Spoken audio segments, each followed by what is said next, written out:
La ciencia y la investigación básica es como una pieza de cristal hermosa, hecha por un gran artista, pero de cristal.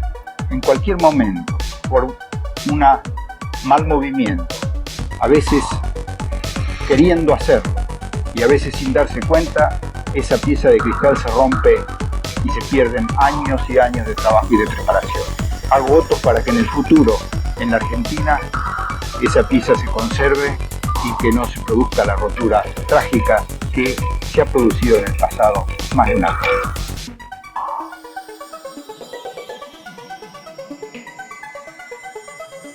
Salud, desde San Juan, Argentina, en el living de mi casa, con los gatos atemporales como mascota en tránsito que no se va más de la casa y con la cerveza a punto gélido como diccionario técnico, les habla Gabriel Paravano, el epistemólogo ebrio, grabando en crudo porque la filosofía de las ciencias es cruda. Este es el único podcast, primero, que habla sobre la epistemología y segundo, que dura el tiempo justo que tardas en tomarte una pinta de cerveza. La temporada de este año será breve, debido a que estoy terminando mi doctorado sobre, filosofía de las ciencias, y he tenido que dejar de lado algunos trabajos, investigaciones y por supuesto hobbies, entre ellos este podcast. Todo a favor para que exista otro libro de epistemología juntando polvo en los anaqueles de las universidades. Por eso, este enero 2023 he grabado 12 episodios que saldrán mensualmente hasta llegar a fin de año, siempre y cuando me acuerde de subirlos. Estos episodios forman parte de una pequeña saga titulada La historia de la ciencia argentina. Veremos qué sale de todo esto, y si funciona, será como una nueva sección. Luego podemos hacer historia de la ciencia china, historia de la ciencia alemana y un largo etcétera. En algo así como historia, ciencia y política, las tres cosas que más aman los latinoamericanos. Al menos dos de esas cosas. Les aviso que tengo igual varias ideas en el tintero para el próximo año. Por ejemplo, el intercambio epistolar entre Lakatos y Feyerabend, una nueva serie de entrevistas epistemológicas, un esquema fácil y sencillo de las principales corrientes epistémicas con autores e ideas centrales, etc. Todo eso será no este año. De igual manera, iré subiendo en Twitter pequeñas reflexiones sobre la epistemología, que he titulado Brindis Epistémicos. También me animaré este año a subir unos pequeños shorts para YouTube, titulado Malteados Epistémicas. Si se fijan, hay como una tendencia. Y también siguen las pintas epistémicas en Instagram, donde les presento definiciones y conceptos centrales de las principales epistemologías.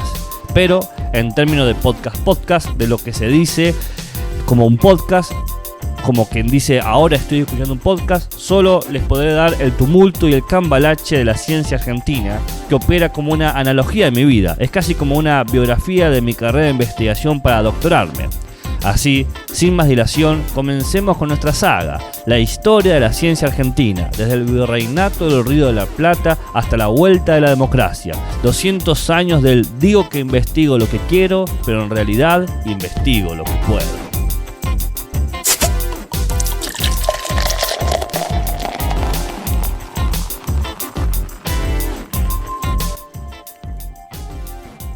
Episodio 4. ¿Los médicos vigilando al país? En la época colonial, según el historiador Jorge Esproviero, la primera avanzada ilustrada que aportó los recursos humanos y materiales para la revolución intelectual, que fue la condición previa y casi necesaria para la revolución política, partió del puerto de Cádiz el 13 de noviembre de 1776 rumbo al Río de la Plata, en una armada de 97 barcos mercantes custodiados por 19 barcos de guerra al mando de Pedro de Ceballos. En esta expedición llegaron médicos y boticarios que luego reglamentaron el saber médico y las normas de organización poblacional de Argentina.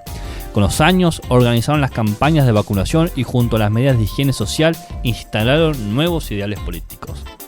El impacto del desarrollo de la ciencia experimental sobre la vida social y los nuevos desarrollos tecnológicos que se produjeron en el siglo XVIII en Europa provocaron cambios notorios en las normativas estatales.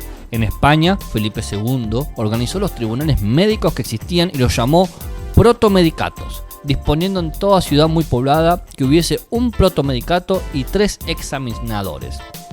Esta institución, el protomedicato, encargada de formar profesionales en el arte de curar, se extendió a las colonias, primero en México y Perú, de donde dependía luego del Río de la Plata. En atención a las normativas de cuidado de la salud, Ceballos, entre sus primeras medidas como virrey del Río de la Plata, implantó esta norma.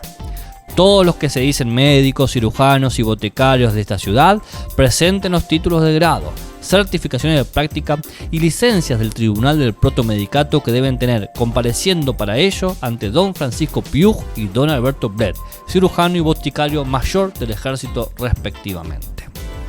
Al asumir el virrey Bertiz ante el abandono de estas funciones y las serias deficiencias de los servicios de farmacia y salud, creó en 1779 el Protomedicato del Río de la Plata, cuyo primer responsable fue Miguel O'Gorman, médico irlandés nacido en 1749 y fallecido en 1819. Este médico holandés llegó a estos territorios con la expedición de 1776 en calidad de médico formado en las universidades de Reims y París, experto en la aplicación de la vacuna antivariólica de la que tomó conocimiento en Inglaterra. El tribunal comenzó a funcionar el 4 de febrero de 1781. Desde 1773, los distintos virreyes presionaban a la corona para que autorizase la creación de una universidad en Buenos Aires, pero las rivalidades entre competencias virreinales demoraban dicha autorización. En 1798, por reiteradas insistencias del virrey Bertiz, autorizaron la fundación de una facultad de medicina. El virrey Olaguer Feliu puso al frente de esta nueva facultad al Dr. O'Gorman, y así fue el primer profesor de medicina que tuvo Buenos Aires. Una vez en funciones, redactó las instrucciones para aplicar la vacuna antivariólica y se comprometió luego en la Revolución de Mayo, donde una vez establecido el nuevo gobierno, donó parte de sus bienes en dinero y libros para formar la biblioteca pública, institución imprescindible para la educación de la nueva ciudadanía. En 1801 comenzó a funcionar lo que sería la primera escuela de medicina planificada imitando a la de la Universidad de Edimburgo. Estos primeros médicos, formados sobre nuevas bases científicas, además de mejorar las condiciones de vida de los habitantes de la colonia, participaron activamente, defendiendo el puerto de Buenos Aires durante las invasiones inglesas y luego fomentaron la Revolución de Mayo y el proceso independentista, donando trabajo y bienes. Finalmente, el sustituto de O'Gorman fue el Dr. Cosme Mariano Argerich, médico argentino, nacido en 1758 y falleció en 1820. Doctorado de médico en Barcelona. Organizó el Hospital de Mujeres y la Casa de Huérfanos junto con otras medidas de sanidad pública.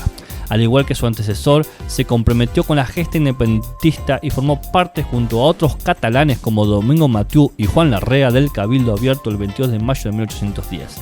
Una vez establecido el nuevo orden político, el Dr. Argerich, como cirujano del ejército, en 1813 asistió a los heridos de la batalla de San Lorenzo, entre ellos al coronel San Martín, y luego participó activamente en la organización sanitaria del nuevo Estado argentino. En 1808 se graduó la primera promoción de licenciados médicos de la Escuela de Medicina del Protomedicato del Río de la Plata, que había iniciado en los cursos en 1801. La segunda, de 4 alumnos, se graduó recién en 1815, pues a partir de 1811, los 3 que quedaban, uno había perdido la razón, participaban como cirujanos en el sitio de Montevideo. Quizás con el impulso del clima favorable creado por las victorias del ejército del norte en Tucumán y Salta, y ante las insistencias pedidas de Belgrano para que se le enviasen cirujanos militares, el 10 de marzo de 1813, la Asamblea del Año aprobó el plan de una facultad médica y quirúrgica presentada por Cosme Argerich. Casi enseguida, en lo que fue una rápida transformación del carácter de la institución, el 31 de mayo, dicha asamblea creó el Instituto Médico Militar, cuyas clases comenzaron a fines de 1815. La Gaceta clamaba lo siguiente: en el bárbaro plan de ignorancia sistemático adoptado por la política antigua, entraba también el designio de perpetuar en América toda especie de enfermedades, impidiendo el progreso de arte de curarlas, como debería resultar del examen de las ciencias. Esto fue publicado poco después de las relotas de Biculpagni el 1 de octubre y de Ayohuma el 14 de noviembre de 1813. Se necesitaban urgentemente cirujanos para las campañas militares. El directorio, con un nuevo reglamento el 31 de mayo de 1814, militarizó completamente el Instituto Médico. Este reglamento insiste sobre la organización y disciplina militar del instituto. Sin ir más lejos, su director era a la vez del cirujano mayor del ejército. El Instituto Médico Militar fue a la larga absorbido por el Departamento de Medicina de la Universidad de Buenos Aires en 1821. En síntesis, en este punto la Revolución de Mayo desencadenó en los embrionarios establecimientos de enseñanza científico-profesional de la época un proceso de militarización exigido por las luchas de independencia. Dichas instituciones retomaron su carácter civil con su incorporación a la Universidad de Buenos Aires, creada en 1821. Mucho antes, al filo de la Revolución de Mayo, la creación de la Biblioteca Pública por Mariano Moreno en 1810 había puesto en circulación toda una importante colección de libros científicos y técnicos, entre ellos los de medicina. Para finalizar y darnos una idea de qué contenían los planes de estudio de los protomedicatos, podemos tomar las palabras de Cosme Argerich, el médico argentino secretario del protomedicato que había estudiado en España. Dice lo siguiente: fueron preguntados por los maestros y por varios literatos concurrentes sobre la química neumática, filosofía botánica, farmacia. No solo fueron examinados en todas las partes de la química filosófica, sino que hicieron la aplicación de los principios de estas a las operaciones de la farmacia que están en un uso en la operación de las enfermedades. Trataron así mismo de la meteorología, explicando sus fenómenos más o menos, cuáles son la formación del agua en la atmósfera, la de la nieve, granizo y escarcha, el admirable fenómeno del rayo y su comunicación, con cuyo motivo disertaron de los fluidos eléctricos, magnéticos y galvánicos, de la aurora boreal, vientos periódicos y demás meteoros ígneos y aéreos. Igualmente se dieron bastante noticias de la mineralogía con gran satisfacción de los inteligentes que conocen la suma necesidad de que hay estos conocimientos para los progresos de nuestras minas. Fueron con especialidades muy satisfactorias para el público las nuevas ideas que presentamos sobre la química vegetal, demostrando los principales órganos de las plantas, explicando el varios juegos que tiene la economía vegetal y cómo se produce en su desarrollo. Todos estos conocimientos se aplicaron a la agricultura, explicando la teórica de los abonos y los principales fundamentos de la primera y más necesaria de todas las artes. Se trató con mucha extensión de los materiales inmediatos, los vegetales, y con especialidad del principio curtiente y la teórica del curtimbre, de las materias colorantes y la teórica de los tintes y mordientes, del modo y teórica de la verificación y estos objetos, de los más interesantes para la prosperidad del comercio de estas provincias. Como ya se dijo, los acontecimientos militares y políticos y la escasez de material de estudios hicieron que los cursos del protomedicato se desarrollen de una manera irregular y languidezcan, de modo que en 1812 se cierra la escuela por falta de alumnos.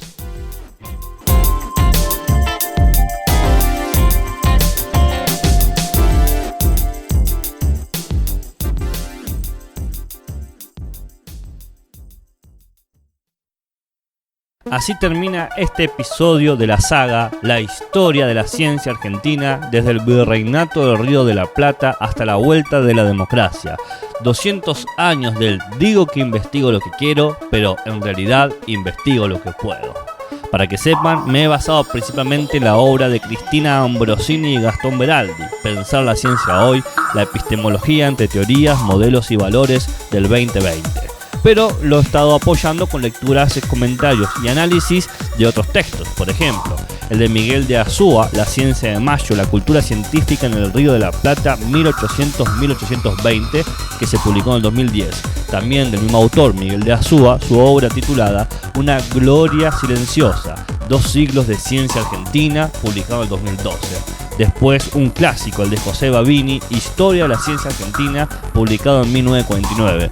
Por último, un poquito del libro de Diego Hurtado, La ciencia argentina, un proyecto inconcluso de 1930 al 2000, que se publicó en el 2010, y el libro compilado por Cecilia Gárgano, Ciencia en dictadura, trayectorias, agenda de investigación y políticas represivas en Argentina, publicado en el 2015. Sí, parece mentira, pero todos los capítulos de podcast siempre tienen una investigación detrás, aunque uno esté demasiado ebrio como para demostrarlo. Nos vemos en el próximo encuentro con más análisis históricos, sociológicos y filosóficos de la ciencia, esta vez de la ciencia hecha en Argentina.